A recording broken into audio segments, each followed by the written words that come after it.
Hi everybody! This is a story about me!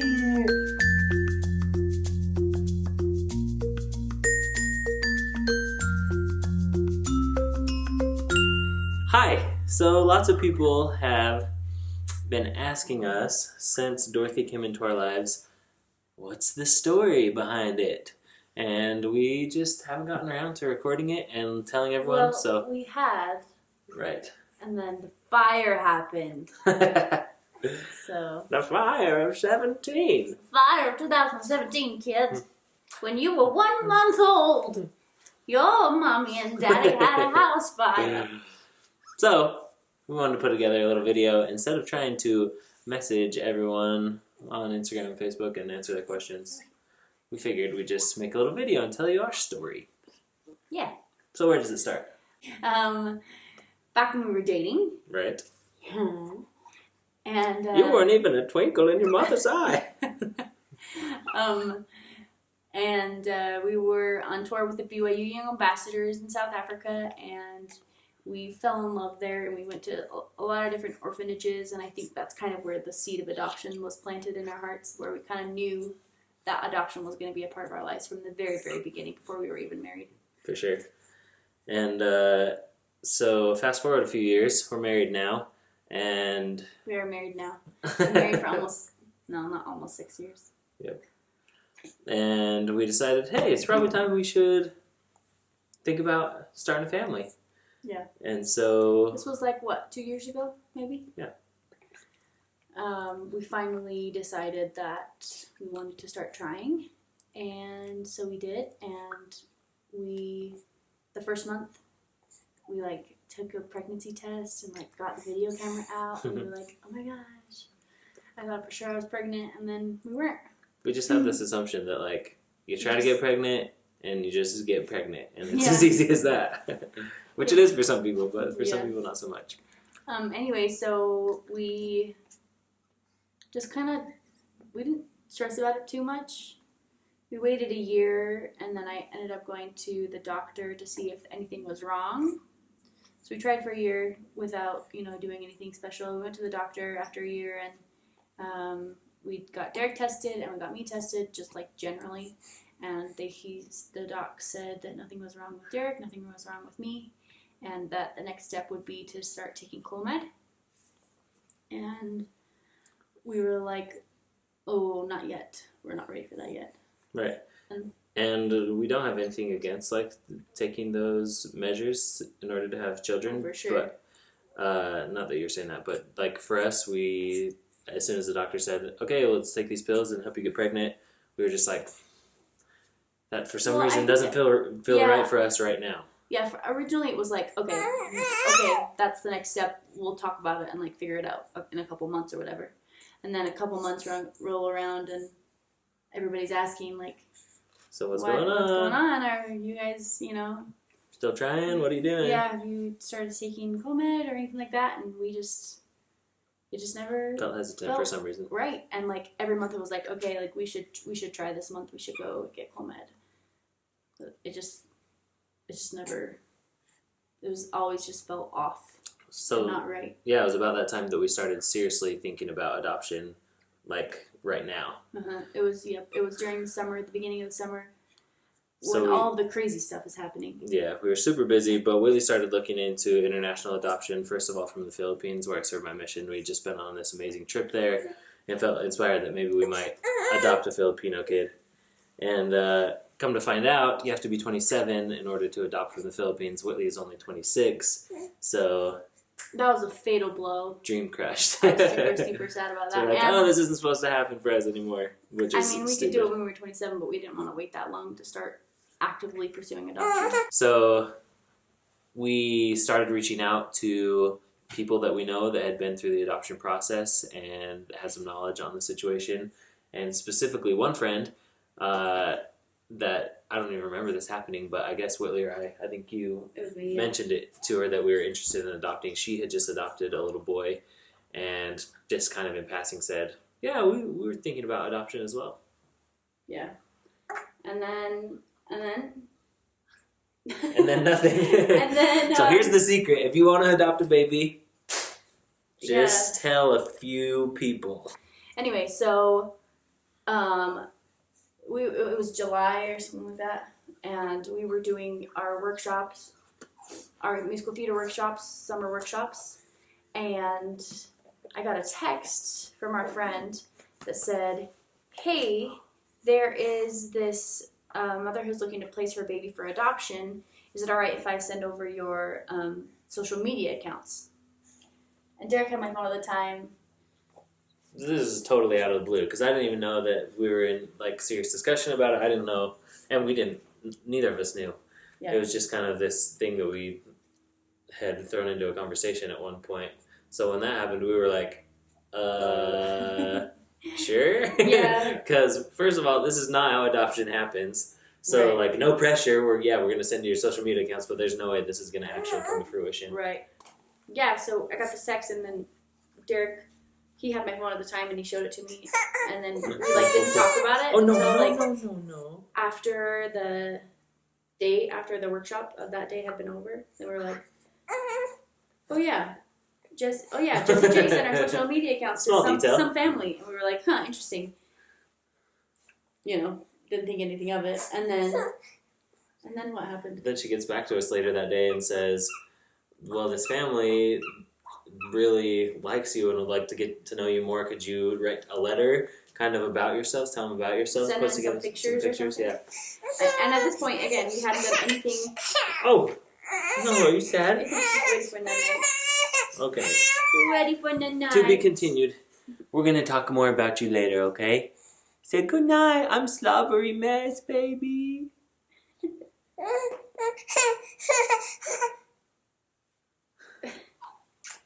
Baby had to take a nap. So sorry that you had to look at our faces and not hers. Because her face is the best face. But we have a second baby here. Hero. You were actually our first baby before the baby. But now you've taken a real back seat. So, so after the camps were over that day, just our friend told us that they wanted us to write a letter and send in some pictures so they could get to know us better. And at that point, we were both kind of like, oh,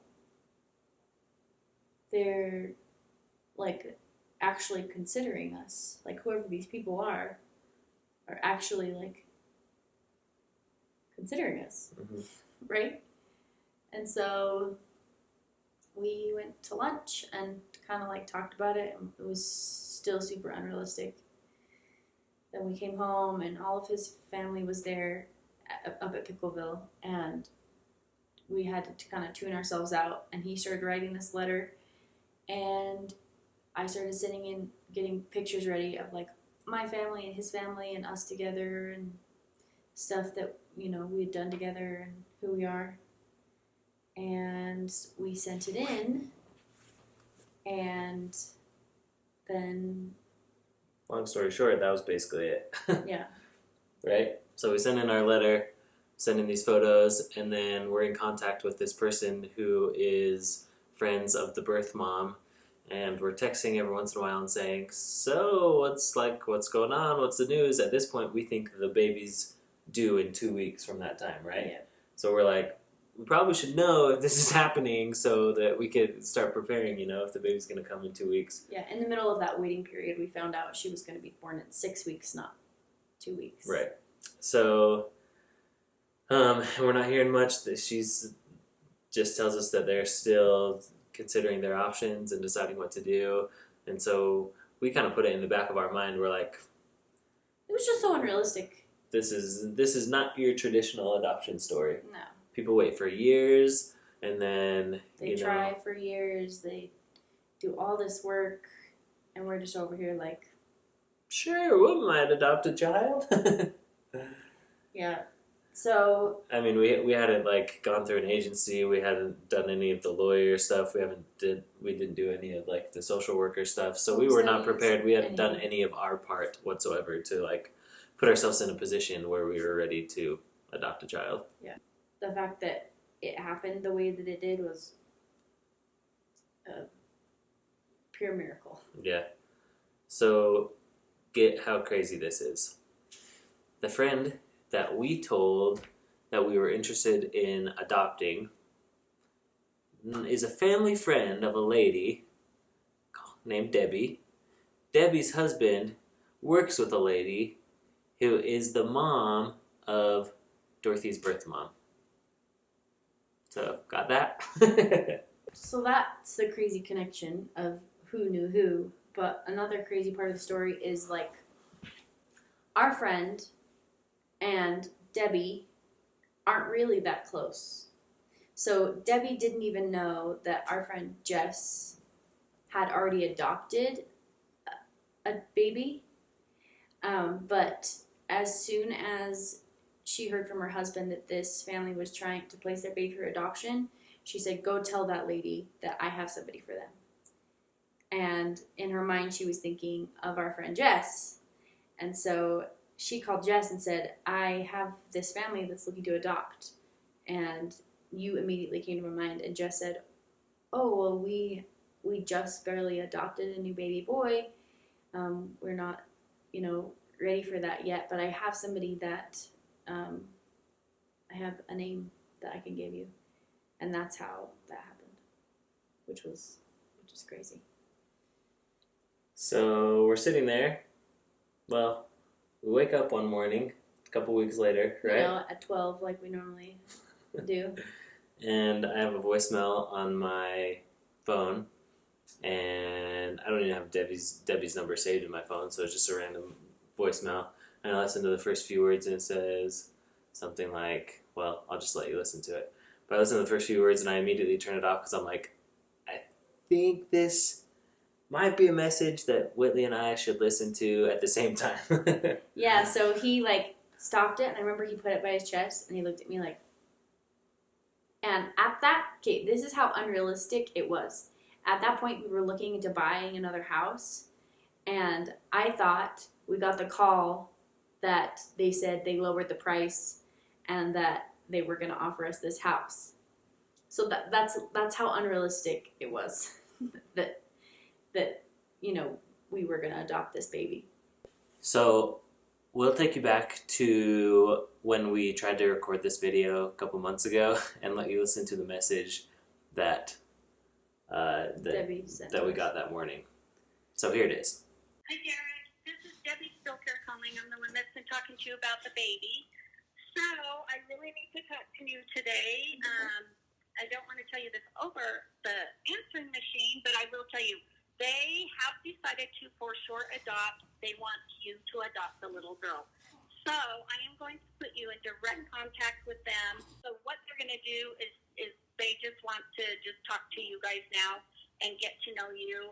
But they said they for sure want you guys to have the baby. I'm so excited. Sorry, it's going to make me cry. But anyway, I could text all of that to you because I'm driving. But anyway, just give me a call, and then meanwhile, I'm going to forward all of this information over to you. Thanks, Derek. See ya. Bye-bye. And at that point, he turned off his phone, and we just sat there and looked at each other. It seems like it was a really long time. I don't know how long it actually was. We didn't say anything. We just looked at each other, and we're like, We didn't know what to say. what? It was the most unrealistic thing that's ever happened. We probably should have had more conversations about if they call us and tell us that we're gonna adopt, how are we gonna react? What are we gonna say? Yeah. But we hadn't had those conversations. So when we got the message, we were just like, we did not think that this was gonna happen. Yes.